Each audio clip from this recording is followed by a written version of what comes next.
Frazier will be in trouble at the sound of the bell. Then I'm going to jump out and finish Howard Cosell. Is the feud real between you and Cosell? Well, we're pretty good buddies, but we don't get along so much. Now, have you got a poem for us for this fight? Well, they call Joe Frazier Smoking Joe, because they always talk about he's going to come out smoking. And they asked me what's going to happen if I meet Smoky Joe. And I wrote a little short poem, and it goes like this. Joe's going to come out smoking, and I ain't going to be joking. I'll be pecking and a-poking, pouring water on his smoking. This might shock and amaze you, but I will retire Joe Frazier. Muhammad, congratulations. Thank you. And Cawood, I like your show and I like your style, but your pay is so cheap, I won't be back for a while.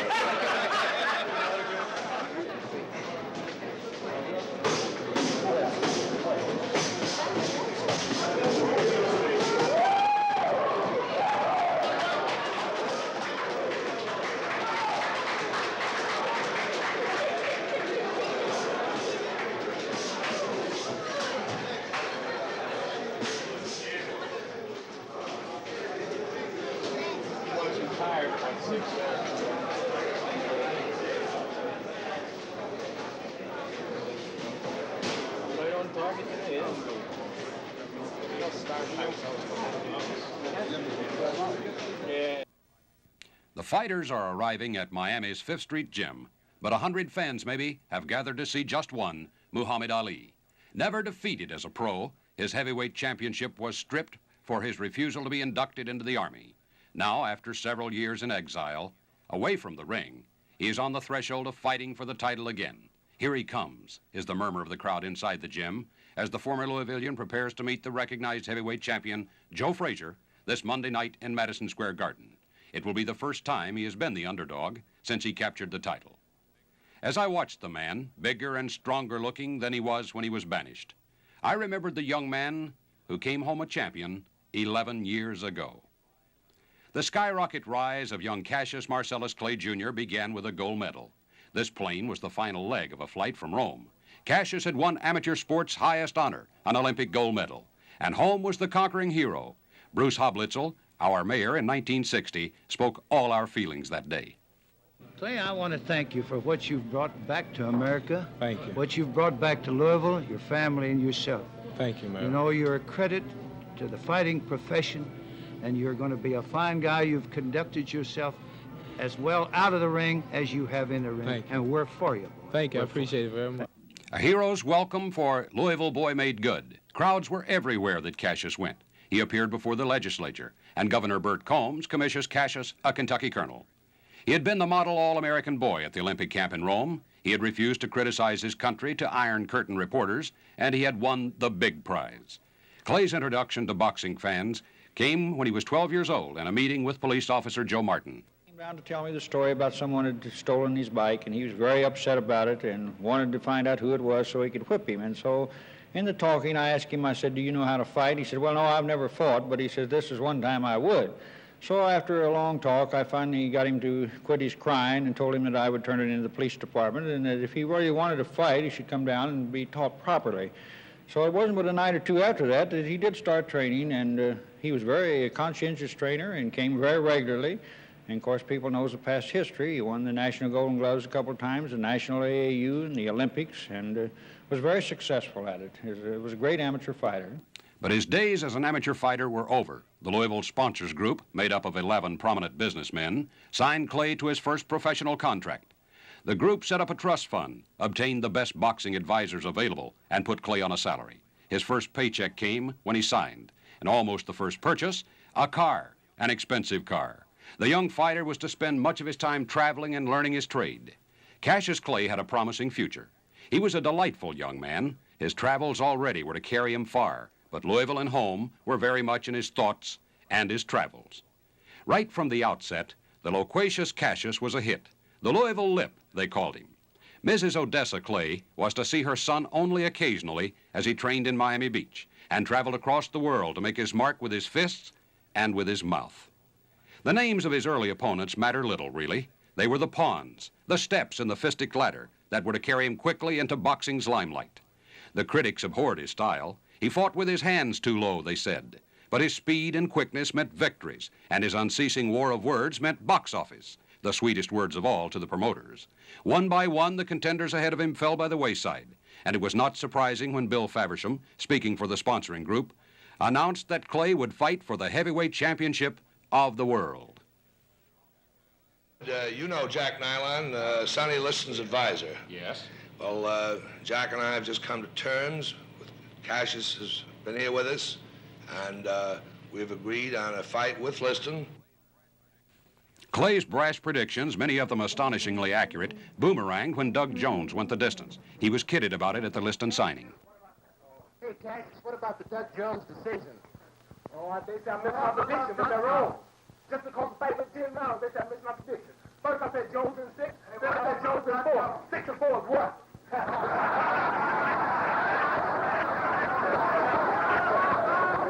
I'm tired anyway. I don't have a thought. Please, I have a business. Fine. No, we have not heard from Detroit as of now. The fight will not go be different. This will be the biggest upset in the century. And if you like to lose your money, be a fool and bet on Sonny.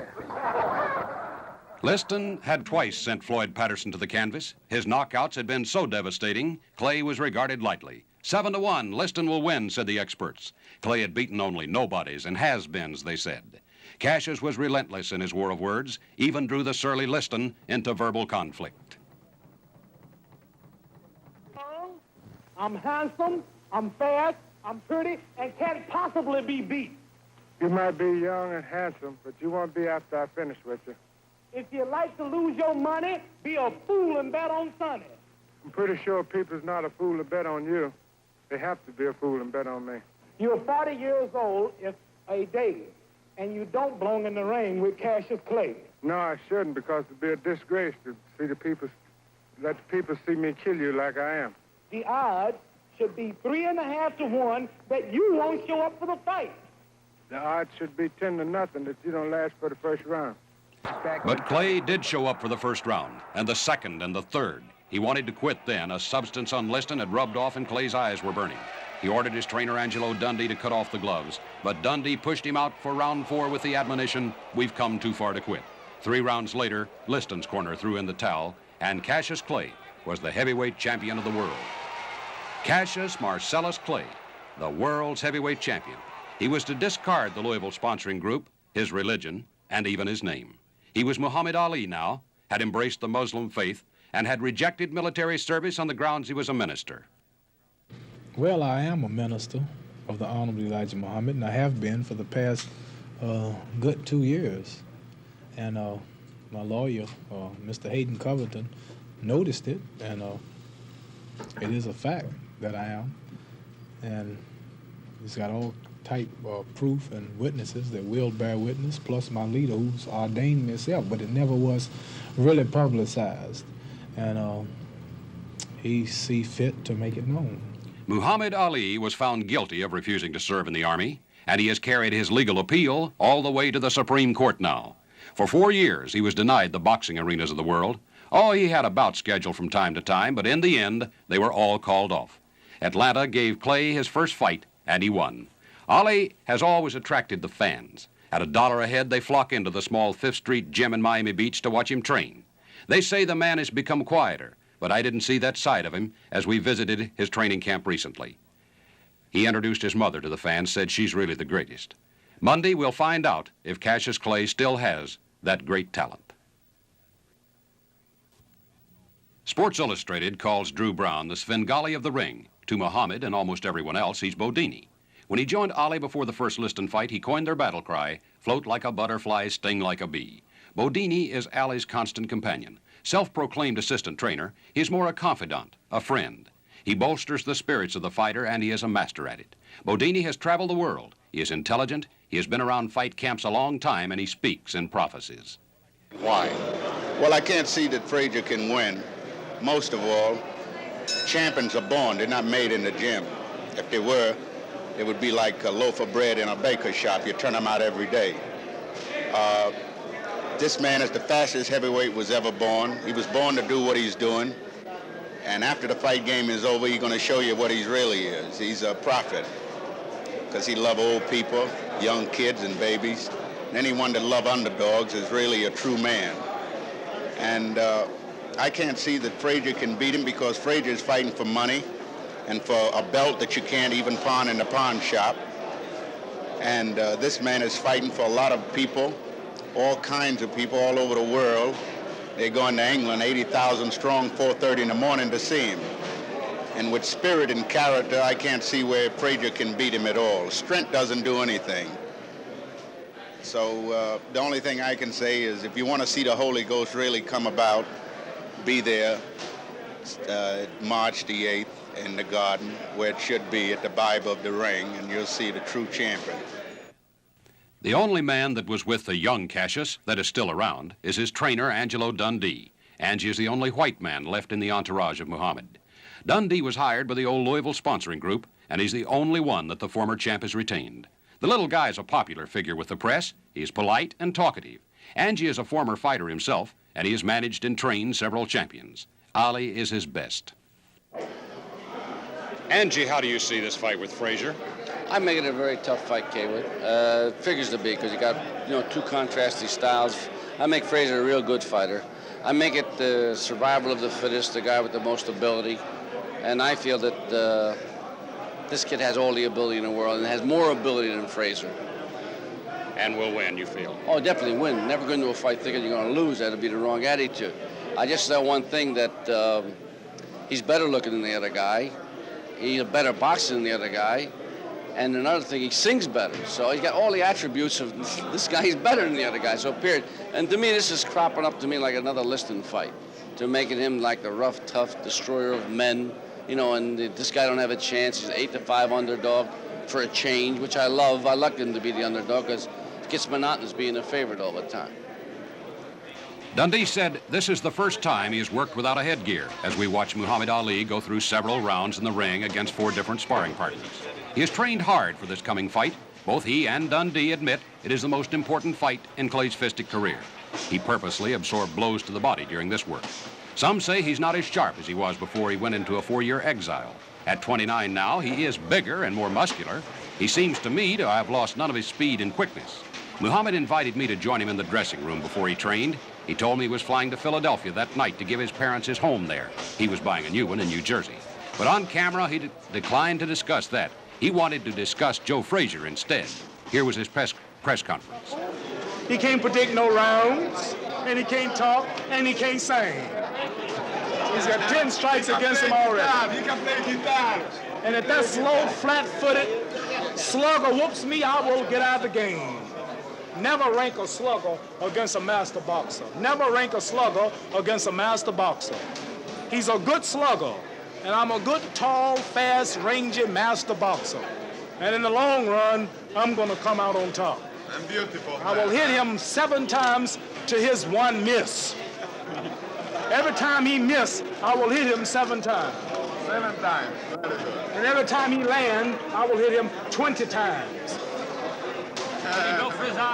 I'm heavier than Joe Frazier. I'm taller than Joe Frazier. My reach is longer than Joe Frazier. I hit harder than Joe Frazier and more regular. So what reason do you give Frazier? The press has brainwashed you. Many of my opponents, they've made him look bad.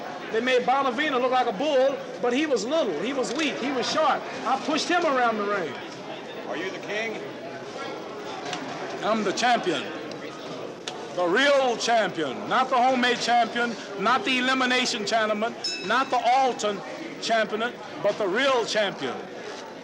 Muhammad, how about this fight now with Jimmy Ellis, the exhibition? I'm trying to get a 10-round serious fight with James Ellis. I wanted exhibition with him, but I think he thinks he's a little too highly ranked for that. I want Ellis in a good 10-round fight.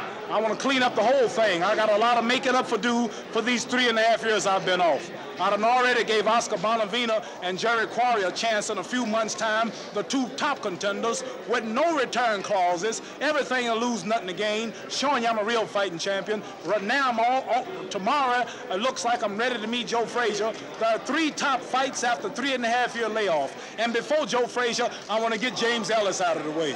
And James Ellis is up here now. What did you say? I want you. You want me? I want you. Well, you will get me. You and Joe Frazier ran around with my title for the past 3 years. No return clause will be in it. You'll get your shot. I'm trying to get you before I get Joe Frazier. I'm gonna straighten out all this. I'm gonna straighten out all this heavyweight mess. I'm sick and tired of all this talk about all these champions. Never in the history of boxing have they had 3 world heavyweight champions. I'm gonna straighten out all this mess and let them know. Defeating Sonny Liston twice didn't satisfy him. They gave it to Ernie Terrell. I had to take my title back from him without losing it.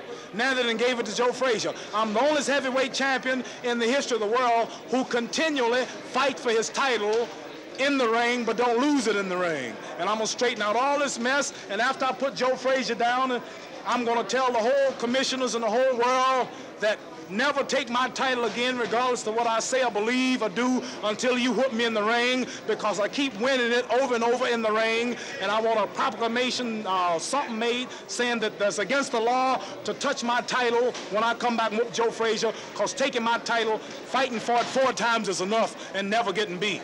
What's it do to you when the so-called experts say that he's going to beat you? Most of them are saying he's going to whip you. So-called experts are old men, out of shape, can't walk 2 blocks without having a heart attack. What do they know about fighting and what I can do?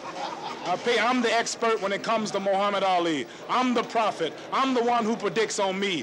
Don't listen to nobody but me. Forget the experts. Listen to me. How about this guy, Jerry Frazier, who's supposed to be handling all this $250,000 he just supposed to get? He said that you want to fight $2.5 million, right? He said that fighting Jimmy Ellis was strange. He called you strange. Well, I don't know. I'm a strange person, but I want to get Ellis out of the way real quick. I want to get Ellis out of the way, and I want Joe Frazier. I try to train with Ellis in here, but they won't let me in the ring with him. I know you worked 8 rounds today against 4 different sparring partners. Why won't they let you spar against Jim? I don't know. James want to get in with me, but Angelo say if you get in, fight. Say, Alex, we're bumping over here on slide. He's sneaking over here now and trying to get in the news. He was trying to kick you in the back there? Well, I know one thing. They won't let me in the ring with him, and if I get in the ring with him, I'm going to show him. I wanted to go down in boxing history, that I came back and whipped both of these so-called champions easy. The same time, at the same time. Same time. Same time. Mohammed, how about your sparring sessions now? You worked with 4 guys today. How's your training coming along as far as you think? Training is perfect. I have to slow up. I wanted to work 15 rounds today. They wouldn't let me work 15 rounds today. I'm ready, and I have to go now. Tell all the fans in Miami and back in Louisville, Kentucky, that I'm going to show them all who the real champion of the world is. I'm going to straighten this whole mess out. I've had enough. I'm tired. I've had enough. In the ball. I'm champion. That's right. I'm champion. Louisville's Jimmy Ellis trains in the same ring, but not at the same time. He formerly was Clay's sparring partner, struck out on his own to win the World Boxing Association's heavyweight championship. He lost that to the man Muhammad Ali fights Monday, Joe Frazier. Ellis split a pair of fights with Ali when they were amateurs here in Louisville. He knows Ali well, and he has lost to Frazier. You know both fighters. How do you see the fight between Muhammad Ali and Joe Frazier? Well, I look for it to be one of the greatest fights of all time. You got a slugger going against a puncher. But I got to lean towards Muhammad Ali as a winner because of his boxing ability. He got the height, he got the reach, and I think it's a lot faster. So I'm looking for a real great fight. On the other hand, if Muhammad fights the fight against the same fight he fought against Bonavina, I look for Frazier to take him out. But I know this guy has got the ability to box, stay away, and then use his advantage for his strong punches. So I got to favor Muhammad Ali, maybe in 7 or 8 rounds. Would you like to fight Muhammad again? Well, I would love to fight him. You know, we fought in the amateurs twice, and we split it. And I would love to fight him as a pro. Everybody say that he can't be beat, but I know otherwise. I know the guy like a book. I think he can psych the other guys out, which he couldn't psych me. He could say what he wanted to and talk all he wanted to, but I think I would come out successful.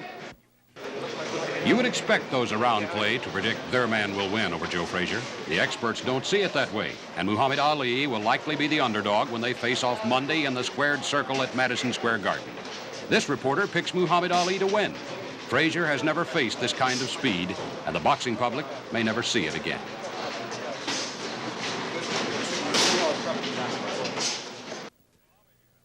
Muhammad, you've been telling the fans here about the Frazier match. Let's talk a little bit to the fans in Louisville. What about this fight with Frazier? The fight with myself and Joe Frazier, I say here on the cameras, never been wrong, will be no contest in my favor. A total mismatch, and I predict that the boxing authorities, the experts, and all of the Joe Frazier fans, and mainly the fight fans in general, will be angry at the press for misleading them so into thinking that Joe Frazier could whoop me when Joe Frazier won't even stand a chance. Why do you favor yourself? And if Joe Frazier beats me, I want to say here on the cameras for everybody in Louisville, anywhere you send it, if Joe Frazier whoops me, Muhammad Ali, I'm going to get on my hands, on my knees in the ring in Madison Square Garden, crawl across the ring, look up to Joe Frazier before 1 billion people in 50 countries on 4 satellites and say, you are the greatest. You are the real champion of the world, and I'm sorry for talking about you so bad. Then get back on my hands, on my knees, and crawl all the way across the ring before the whole crowd and walk out. That's what I will do if Joe Frazier whoops me. You feel confident? Why? Do I feel confident saying this and putting it out on there? I say why? Because it is, I saw him fight Ellis, I saw him fight Bobby Foster, I saw him fight Quarry and Bonavino. All of them whipped him for the first 2 or 3 rounds. They hit him whenever they wanted. He's easy to hit, but they just were not quality fighters and they couldn't keep it up. Bonavino beat him to his face to a pulp. Frazier's both eyes were closed. He fainted from exhaustion in the dressing room. He was about to collapse in the 15th round. I beat Bonavino going away, looking bad, as they say, won 13 rounds easy, knocked him out until the condition where he can't fight no more for a while, and then came out without a scratch. Jerry Quarry won 7 rounds with Joe Frazier, hit him in the face 46 times in the first 3 rounds. In 3 rounds with me, Jerry Quarry didn't land 1 punch. That's what I look at. And Butler Malthus whooped him for 7 rounds, 270-pounder, whooped him for 7 rounds until he got too tired. Frazier tires his men out. They're light heavyweights like Bobby Foster, 188 pounds, a fella too light for me to spar with, 188. And knocked him out. Now he's so great, and people are coming to me, are you ready for Joe Frazier? I say, don't rank me with Ellis, don't rank me with Foster, don't rank me with Bonavino and Quarry. I was off 4 years, had a 6-week notice, and whooped him easy and quicker than Joe Frazier. Now I'm ready for Joe Frazier. I'm trim, I've been tuned up. I'm going to whoop Joe Frazier for 15 rounds if I don't knock him out, backing up. Muhammad, how would you compare yourself now to 4 years ago when you had 4 years ago, I hit much harder. I'm much stronger. I'm bigger. I'll come in for this fight weighing about 218, where I'm usually 210. I'll be stronger. I'm hitting much harder. I'm 29. I'm not old. I'm not that young. I'm just right. And I work 8 rounds in here now, just playing. Yesterday I worked 10. Day before I worked 12. I understand Frazier don't go with 3 and 4 rounds a day. But I'll just say this. I'm glad I got my license now. I'm glad the people from Ring Magazine, all the boxing authorities, all the big mouth can shut up now, because when I meet Joe Frazier in Madison Square Garden, I'm going to add 2 more pages to the boxing book, then I'm going to seal it and close it.